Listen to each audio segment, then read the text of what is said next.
नमस्कार, मैं हूं खुशहाल। गणतंत्र दिवस की शुभकामनाओं के साथ दुनिया इस हफ्ते कार्यक्रम के नए एपिसोड में आपका स्वागत है।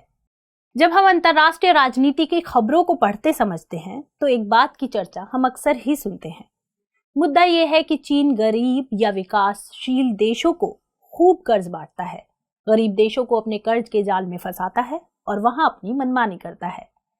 चीन का कर्ज अंतर्राष्ट्रीय विमर्श का एक ऐसा पहलू बन चुका है जिसके जिक्र के बिना कई देशों की बदहाली पर बहसें मुकम्मल नहीं होती। असल में चीन पर आरोप लगता है कि वो गरीब देशों को अपनी शर्तों पर कर्ज बांटता है। आरोप लगता है कि इन गरीब मुल्कों को इन कर्जों की कीमत चुकानी पड़ती है। अभी हाल ही में जब श्रीलंका में आर्थिक संकट गहरा गया और वो आखिरकार डिफॉल्टर हो गया तो आरोप लगा कि चीन के कर्ज जाल में फंसने के चलते ही श्रीलंका इस कगार पर पहुंचा। हालांकि इस बारे में जानकारों की अलग अलग राय है जिनका जिक्र हम आगे करेंगे। अंतर्राष्ट्रीय राजनीति में चीनी कर्ज की इतनी चर्चा है कि कहा जा रहा है कि यूरोपीय देशों को भी इसका खामियाजा भुगतना पड़ सकता है। इसकी वजह है कि यूरोपीय देशों में भी चीन निवेश कर रहा है। हालांकि गरीब देशों को देने वाले कर्जों के बरक्स यह निवेश कम है। यही वजह है कि गरीब देशों को मिलने वाले कर्ज की चर्चा खूब होती है। आज जानेंगे कि गरीब देशों को चीन इतना कर्ज क्यों देता है। समझेंगे कि चीनी कर्ज को लोग शोषणकारी क्यों बताते हैं। तमाम पहलुओं को टटोलेंगे, लेकिन सबसे पहले ये समझिए कि यह मुद्दा अभी चर्चा में क्यों आया। असल में हुआ ये कि अभी हाल ही में 2 दिवसीय voice of global south conference का आयोजन हुआ। इस बैठक में भारत के विदेश मंत्री एस जयशंकर ने ग्लोबल साउथ के देशों के लिए चिंता व्यक्त की। चिंता दुनिया में इन देशों को लेकर बनी अनिश्चितता पर थी। उनके मुताबिक कोविड-19 महामारी के बाद दुनिया ने अति केंद्रीय वैश्वीकरण के खतरे और कमजोर सप्लाई चेन की परेशानी को उजागर किया। यानी जयशंकर ये कहना चाहते थे कि दुनिया को वैश्वीकरण के विकेंद्रीकरण की जरूरत है। हालांकि वो यह बात विकासशील देशों और गरीब देशों के संदर्भ में कह रहे थे ताकि इन देशों को बेहतर मौके मिल सके। उनका इशारा चीन की ओर था, जिस पर आरोप लगता रहा है कि वह गरीब मुल्कों को अपने कर्ज के जाल में फंसाकर वहां अपनी मनमानियां करता है। सालों से इस बात की चर्चा जोरों पर है कि एक विस्तारवादी मानसिकता के साथ चीन दुनिया के देशों को अपने कर्ज जाल में फंसा रहा है। यह बात तब और पुख्ता हुई जब हमारे पड़ोसी देश श्रीलंका ने अपने हबनटोटा बंदरगाह को 99 साल की लीज पर चीन को दे दिया। अब आप कहेंगी कि यह तो सिर्फ एक उदाहरण है। असल में उदाहरण कई सारे हैं और इसके पक्ष में तमाम दलीलें भी हैं।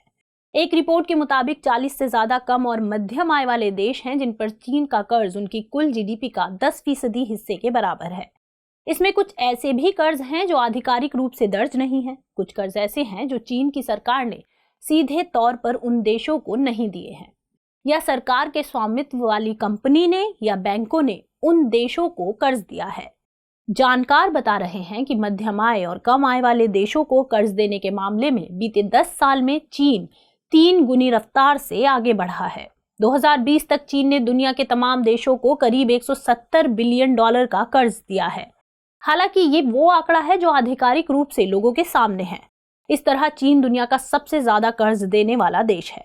एक रिपोर्ट के मुताबिक बेल्ट एंड रोड इनिशिएटिव में भागीदार बनने वाले 9 देश चीनी कर्ज के दलदल में फंस गए हैं। ये देश हैं Pakistan, Sri Lanka, Maldives, Tajikistan, Djibouti, Kyrgyzstan, Mongolia, Laos और मॉन्टेनेग्रो।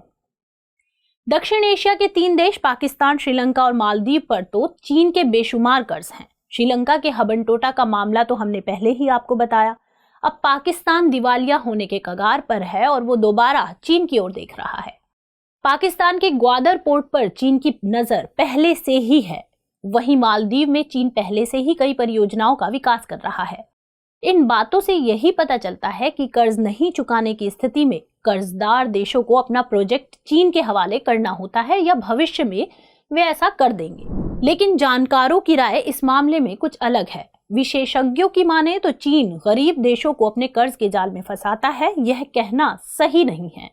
अब श्रीलंका का ही उदाहरण देख लीजिए। जानकार बताते हैं कि श्रीलंका पर सबसे ज्यादा कर्ज चीन का नहीं है।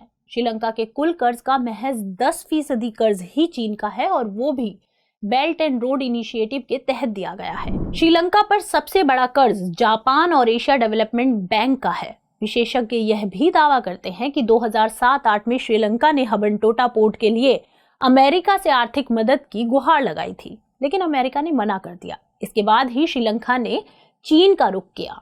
हालांकि श्रीलंका विश्व बैंक से मदद ले सकता था, लेकिन उसके नियम इतने कड़े हैं कि गरीब मुल्क उसकी शर्तों को पूरा ही नहीं कर पाते।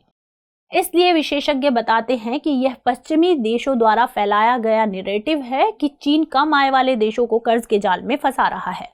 मगर यह नैरेटिव पश्चिमी देशों का है या नहीं, अगर इससे इतर बात करें तो कुछ बातें हैं जो चीनी कर्ज को कर्ज जाल साबित करती हैं। असल में चीन का कर्ज पश्चिमी देशों की तुलना में महंगा है। चीन 4% की दर से कर्ज देता है, जो कमर्शियल बाजार की दर के करीब करीब बराबर है।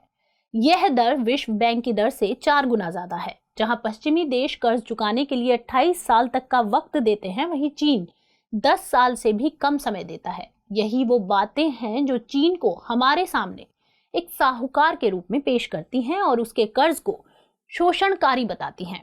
इस एपिसोड में इतना ही। आइए अब आज का सवाल नोट कर लेते हैं। सवाल है, क्या चीन विकासशील देशों को अपने कर्ज के जाल में फंसा लेता है? अपने उत्तर के पक्ष में तर्क दीजिए। तो आज के एपिसोड में इतना ही। मिलते हैं अगले किसी नए एपिसोड, किसी नए अंतर्राष्ट्रीय मुद्दे के साथ।